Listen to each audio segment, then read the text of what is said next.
মবের রাজার ইউনূসের আমলে গত ১.৫ বছরে যত মব হয়েছে তার মধ্যে ভয়াবহতম মবগুলোর মধ্যে একটা অন্যতম, যেটা শেষ দিকে এসে হয়েছে ডিসেম্বরের ১৮ তারিখে প্রথম আলো ডেইলি স্টার পুড়িয়ে দেয়া, সাথে ছায়ানট, পরদিন উদীচী, এই ঘটনাগুলো আমরা দেখেছি। ডেইলি স্টার এবং প্রথম আলোর ইনভেস্টিগেশনে উঠে এসেছে ভয়াবহ তথ্য, এবং সেই তথ্য বলছে যে এই পুরোটাই ছিল একটা সাজানো চিত্রনাট্য, সাজানো স্ক্রিপ্টেই এই কাজটা করা হয়েছে। তার মানে এটার জন্য একটা পরিকল্পনা, একটা চিত্রনাট্য তৈরি করা হয়েছে, এবং বেশ কিছুদিন থেকে এই চিত্রনাট্য কিভাবে বাস্তবায়ন করা যায়, বাস্তবায়নের উপলক্ষ কোনটা, সেটার জন্য অপেক্ষা করা হয়েছে, এবং ওসমান হাদির মৃত্যুর ওই রাতটাকে বেছে নেওয়া হয়েছে সেই চিত্রনাট্য বাস্তবায়নের জন্য। এবং এই ইনভেস্টিগেশনে দেখা গেছে যে এই পরিকল্পনার সঙ্গে সামাজিক যোগাযোগ মাধ্যমকে ব্যবহার করার ঘটনা সবথেকে বেশি হয়েছে। ঘটনার আগে থেকেই, ঘটনার বেশ কিছুদিন আগে থেকেই এই ইনভেস্টিগেশনে উঠে এসেছে যে এই পরিকল্পনা বাস্তবায়নের মেসেজ চালাচালি হচ্ছিল সামাজিক যোগাযোগ মাধ্যমে। কি ভয়ঙ্কর তথ্য, কি মেটিকুলাস ডিজাইন! অথচ মব রাজা কিছুই জানতেন না এই ঘটনার। মব রাজা সেই রাতে ঘটনা ঠেকানোর জন্য চেষ্টা করেননি। চলুন একটু জেনে দেখি ডেইলি স্টারের ইনভেস্টিগেশনে কি উঠে আসলো, কোন ভয়াবহ চিত্র আমরা খুঁজে পাচ্ছি। তারপরের প্রশ্ন হচ্ছে, তাহলে কি তাদের বিচার হবে? সেই আলোচনাই করবো এই ভিডিওতে। থাকবেন পলিটিক্স টিভির নিয়মিত আয়োজন।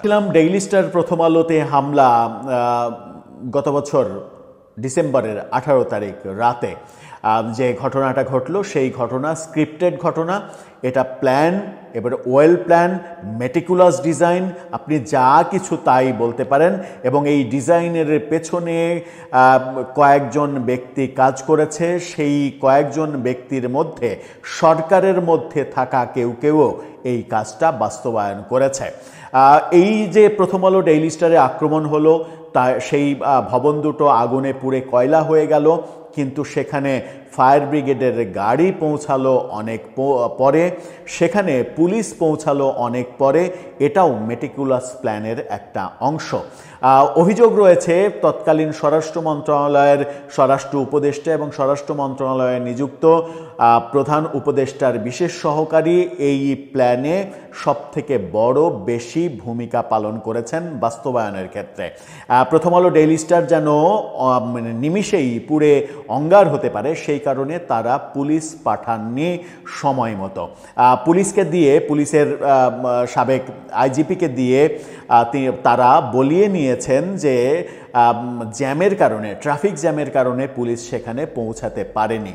অথচ প্রথম আলো ডেইলি স্টারের যে অবস্থান, সেই অবস্থান থেকে হাতিরঝিল থানা আপনি যদি হেঁটে যান তাহলে 10 মিনিটের দূরত্ব, তেজগাঁ থানা আপনি যদি হেঁটে যান ডেইলি স্টার থেকে তাহলে সেটা 5 মিনিটের দূরত্ব, প্রধান উপদেষ্টার কার্যালয় এবং রাজারবাগ পুলিশ লাইন, গোয়েন্দা সংস্থার প্রধান সদর দপ্তর, এইগুলোর দূরত্ব কারওয়ান বাজার থেকে আপনি যদি হেঁটে যান তাহলে সেই হাঁটার দূরত্ব হচ্ছে 10 থেকে 15 মিনিট।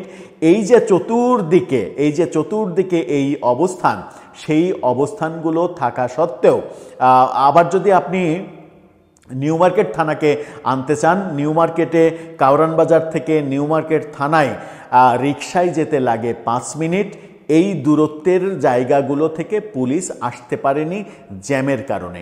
এই হাস্যকর তথ্য আইজিপি দিয়েছেন, পুলিশের পক্ষ থেকে দেয়ানো হয়েছে মেটিকুলাস প্ল্যানের সরকারের পক্ষ থেকে। এই যে ঘটনা, এই ঘটনায় ভয়ঙ্কর চিত্র উঠে এসেছে। প্রথম আলো যে ফটোকার্ডটা তৈরি করেছে সেখানে দেখে নিন তারা কি বলছে। Star dismiss lab analysis, mob attacks on star প্রথম আলো স্ক্রিপ্টেড। অর্থাৎ প্রথম আলো ডেইলি স্টারের ওপরে যে মব অ্যাটাক, সেটা স্ক্রিপ্ট তৈরি করা, চিত্রনাট্য তৈরি করা, সাজানো, পরিকল্পিত। তারা বলছে ডেইলি স্টার এবং ডিসমিস ল্যাব একটি তথ্য পরীক্ষাকারী সংস্থা। ডিসমিস ল্যাব হামলার আগের সময় এবং পরে প্রচারিত 3064টি ফেসবুক পোস্ট বিশ্লেষণ করে দেখেছে যে গত ডিসেম্বরে দুটি মিডিয়া আউটলেটের উপরে আক্রমণগুলো হঠাৎ করেই ঘটেছিল, বরং হুমকিগুলো ঘন্টার পর ঘন্টা এমনকি মাস ধরে সোশ্যাল মিডিয়ায় স্পষ্টভাবে দেখা যাচ্ছিল।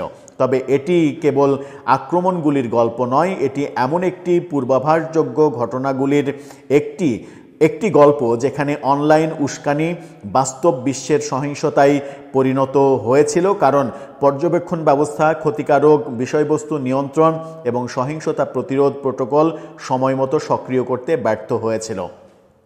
স্পষ্টভাবে বলছে যে এই পুরোটা একটা সাজানো নাটক, এবং তারা বলছে 3064টা ফেসবুক পোস্ট অ্যানালাইসিস করে নিশ্চিত হওয়া গেছে যে অন্তত 1 মাস আগে থেকে এই পরিকল্পনা বাস্তবায়নের চেষ্টা হচ্ছিল, এবং ওই দিন সর্বোচ্চ যেটা ঘটেছে সেটা হচ্ছে যে ওই রাতে সর্বোচ্চ সংখ্যক ফেসবুক পোস্ট থেকে এই আহ্বান জানানো হয়েছে যে তোমরা প্রথম আলোতে যাও, ডেইলি স্টারে যাও, গিয়ে সেখানে আগুন ধরিয়ে দাও। এবং এই প্ল্যানের নেতৃত্ব দিয়েছে বিদেশে বসে থাকা 2 জন ইউটিউবার। তারা নেতৃত্ব দিয়ে প্রতিনিয়ত ফেসবুকে লাইভ করে এই কাজগুলো করেছে এবং তাদের সাকরেদকে দিয়ে ফেসবুক পোস্ট দিয়েছে। আমরা দেখেছি যে একটি ইসলামী ছাত্র সংগঠনের জাহাঙ্গীরনগর বিশ্ববিদ্যালয় এবং রাজশাহী বিশ্ববিদ্যালয়ের 2 জন শীর্ষ নেতা এই ব্যাপারে স্পষ্ট করে বলে দিয়েছেন যে প্রথম আলো, ডেইলি স্টার এটা হচ্ছে ইন্ডিয়ার রয়ের দালাল, এদেরকে পুড়িয়ে একেবারে ধূলিসাৎ করে দিতে হবে। সাথে ছায়ানট উদীচীর কথাও তারা বলেছেন। এই প্রমাণগুলো আমরা তখনই জানতাম। এবার প্রথম আলো এবং ডিসমিস ল্যাব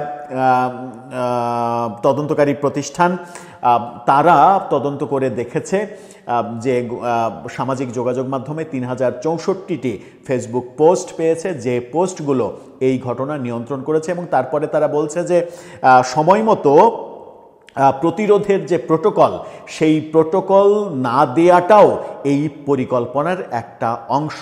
অর্থাৎ ঘটনা যখন শুরু হয়নি, আপনাদেরকে বলে রাখা উচিত যে প্রথম আলো, ডেইলি স্টার 2টা পত্রিকায় নিশ্চিত করেছে যে তারা যখন টের পায় যে একটা মিছিল শাহবাগ থেকে আসছে, সেই সময়ই ঘটনা শাহবাগ থেকেই তারা জানতে পেরে তারা ঊর্ধ্বতন কর্তৃপক্ষ, পুলিশের ঊর্ধ্বতন কর্তৃপক্ষ, সরকারের ঊর্ধ্বতন কর্তৃপক্ষকে অবহিত করে। উল্লেখ্য যে ওই মিছিলটি প্রথমে কারওয়ান বাজারে আসে, কারওয়ান বাজারে পৌঁছার আগেই বাংলা মোটর থেকে সেই মিছিলটি আবার ফিরে যায় শাহবাগে ফিরে যাওয়ার অনেকক্ষণ পরে আর একটা মিছিল বড় হয়ে তারপরে কারওয়ান বাজারে আসে, এবং সেই সময়ের ব্যবধান 1 ঘন্টারও বেশি। অর্থাৎ ঘটনা ঘটার অন্তত 1 ঘন্টা আগে প্রথম আলো এবং ডেইলি স্টার থেকে সরকার এবং আইন শৃঙ্খলা রক্ষাকারী বাহিনীর কাছে এই ব্যাপারে সাহায্য চাওয়া হয়েছিল, সাহায্য চেয়ে প্রতিরোধ করার জন্য বলা হয়েছিল। কিন্তু সরকারের স্বরাষ্ট্র মন্ত্রণালয় এবং মব রাজা নিজে এই ব্যাপারে নিশ্চুপ থেকেছেন, নিষ্ক্রিয় থেকেছেন, এবং তারা যমুনায় বসে বসে এই দৃশ্য উপভোগ করেছেন সামাজিক যোগাযোগ মাধ্যমে লাইভ।